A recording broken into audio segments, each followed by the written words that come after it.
What's up, 12s and non-12s alike out there? Today is Thursday, the 17th of December, and as you can maybe possibly see or hear, it's raining again here in the Pacific Northwest. What a surprise. Cold and rainy. Perfect December football weather. Exciting day, exciting weekend coming up. Playoffs are in the air. And for the Seahawks, we are on a roll, baby. I just want to look back real quick again to the Ravens game last week, which I couldn't watch real time because of my daughters had a gymnastics meet in the morning, so I had to watch it tape delayed.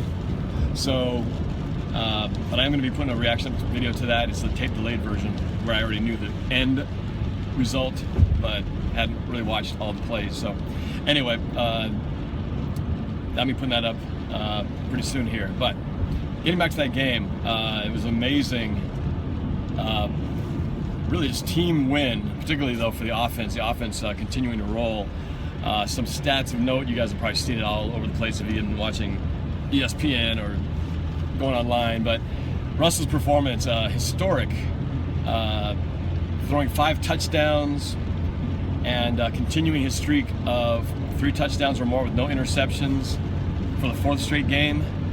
Passer rating of 138.5, I believe, in those or more in those 4 games. That puts him in elite category status, up there with only 3 other quarterbacks who've been able to throw 3 touchdowns or more with no interceptions in 4 straight games, and that would be Tom Brady, who had 17, tops the list at 17 touchdowns during that span, and ties Peyton Manning, Wilson does, with 16 touchdowns during a 4-game span with no interceptions. He's been just amazing. The completion percentage is in the high 70s, like 76 or 77%. And man, it's just it's like he's just been reinvented. It's hard to know where to credit any one thing, but I think you just kind of have to look at the whole thing as like one big machine. It starts with the offensive line blocking and giving him good protection, but it's also Wilson throwing the ball on time. We talked about how important that is, and nice to see him finally doing that, or have been doing that for the last few games. Also receivers, getting open, making catches. In fact, we had a couple of drops in the last couple of games that would have been surefire, big, either a touchdown to Wilson. He had one that he dropped wide open, led to a fumble on the next play. And then the week before, Cooper Helfand blew a catch that he would have at least ran 20 or 30 yards after the catch. So despite that, still amazing accomplishment. The negative to that game, I would just have to say, is we did give up like 270-something passing yards to Jimmy Clausen, who is awful. But they did throw it 40 times, and so we did get an interception. So throw it enough, you're going to get yards. But in the end, they never scored except but a couple field goals. So. But the offense is playing great. The run defense in particular has been awesome, and it's just really the pass defense. What are we against a good quarterback? We're not going to see a good quarterback until we face the Cardinals again and get into the playoffs. So, we'll see how our pass defense is shaping up. But I do like the fact that we're getting turnovers. They are playing more like their old selves, so I think it's a good sign. It's like everything's just sort of creating momentum, and I think that's how it happens. Seattle gets into these streaks in December, and it just kind of one thing leads to another, and next thing you know, the whole team is playing better as a whole. Of course, the big negative was the injury to Thomas Rawls. Busted his ankle, tore up a bunch of ligaments, is out for the year. It's such a bummer, man, because he was having a potential rookie of the year type season. Numbers just off the charts, yards per carry. It's a shame. It's a shame we won't be able to finish it and having his first rookie season to be able to be having a chance to play in the playoffs. He won't get that chance. But I think it's pretty clear that he will be our guy moving forward next year. I'm sure they will probably have to draft next season, just to get a little more depth, because the reality is, unless Marshawn really wants to try to work something out and stay here next year, the money he's costing and the age and injury situation he's been having, this is most likely the end of his time here in Seattle. But we'll see. You never know. You never know what happens. But so in order to offset that, recent news, Seattle brought in 2 running backs. As you've probably heard, they brought back Bryce Brown, who was on the squad for a while, and they brought him back in. It was earlier this season, but I guess in a more of a not real shocking development for me. It was more like painfully having to accept the reality that Christine Michael is back with the Seahawks. It makes sense, the fact that 1, he's available, and 2, he does know the system. Any of you guys who've been watching my videos know how I feel about Christine Michael. Not a fan, never really have been, because he's never shown anything that proved to me that he could be anything but a backup running back on our team.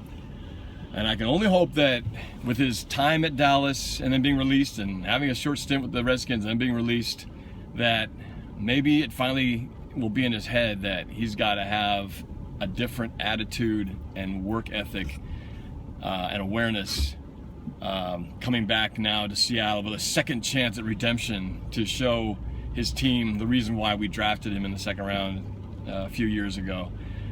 This is the last shot, as far as I'm concerned, that he's got to show that he can be what everybody hoped he would be. So I'm nervous. I'm nervous about the fact that he might be the featured back on Sunday's game, even though we are playing Cleveland. Cleveland is pretty awful, but I just don't like the idea of taking anybody lightly. I mean, look what happened with Detroit when they came in, right? I mean, you can't take anyone for granted. And we should win this game going away, but a turnover here, a turnover there, which is like what happened in Detroit against Detroit, is what kept them in that ball game. And we had them shut down, and then 2 fumbles later, suddenly they were on the verge of beating us. And that's the kind of thing that can actually help a really bad team stay in a game and possibly hang around. So we just can't afford to do that. And Chris Michael, if I'm in that stadium and I see that ball comes loose when he's running with it, I'm gonna lose my mind. I hope he's got 3 hands on the ball when he runs with it and just protects it like a baby. You know what I'm saying? So we'll see how on Sunday, but I know it's kind of what we got to do. We got nothing really else at fullback at tailback, other than, of course, Freddie Jackson, who will be in there for his specialty in third downs and passing situations, but can't expect him to carry the rock. Derek Coleman, of course, our fullback, he's around. I mean, he could compete for the spot as well, but he has been our fullback. So I think that's it. It's going to be a combination of Brown and Michael doing the duties. So hopefully the line can open up some massive holes and those guys can just run right through them, which is what Christine Michael does best. Straight line, run through a hole. Let's see, the playoff situation this weekend. I'm going to probably break this all down in much more detail on my Facebook page, but just kind of doing it here off of memory. What we definitely know is tonight on Thursday Night Football, we should all be Rams fans tonight, because we need the Tampa Bay Bucks to lose. Because if they do lose, that's the first key to possibly Seattle clinching a playoff spot tonight. We need a couple things to happen, but that's the first of them to happen. We got to win on Sunday, of course. Tampa Bay's got to lose. And if the Giants lose, and if the Redskins lose, I believe we will clinch a playoff spot. Now, there's another scenario where Tampa Bay loses, and then it's like if Minnesota loses and Green Bay wins and Tampa Bay also loses, then I think we can also clinch. It's complicated. Of course, a loss also means that they tie, but how often does that happen?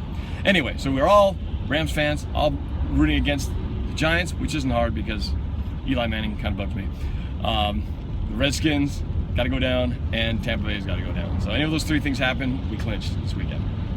Now, if you're still wondering, do we still have a shot at the NFC West division? Yes, mathematically we do. It's like that. it's like the odds of the Millennium Falcon surviving an asteroid field, you know. But which they did, but so I guess it's actually probably worse odds than that. But I mean, we'd have to win out. Arizona's got to lose out, and a bunch of other teams has got some weird win combination, strength of schedule, strength of victory kind of thing. So it's way out of our hands. All we can do is win our games, and we'll see. But if Arizona wins any game, they will be NFC West champs. So most likely our road through the playoffs is going to be through wild card. So what else? So tonight is the big premiere of Star Wars. I don't know if I'm going to be able to see the premiere. I'd love to, because this movie was such an impact on me when I was in the 3rd grade. But I don't know, we'll see. Might be able to get out there. But I mean, I'm doing a special video. I wouldn't exactly call it a Rivals video, but it's definitely a video that's got a little bit of football, a little bit of a tribute to the release of the new movie tonight, Star Wars: Force Awakens. So pretty excited about that. Can't wait to check it out. Give you a little review once I do see it. See what you guys all thought too. And I guess that's it. It's just coming down to the wire, folks. It's gonna be exciting. Playoffs right there. We just gotta take care of our business. We'll be in there. So yeah, that's it for now. All right, enjoy your rest of your week. Go Hawks, baby.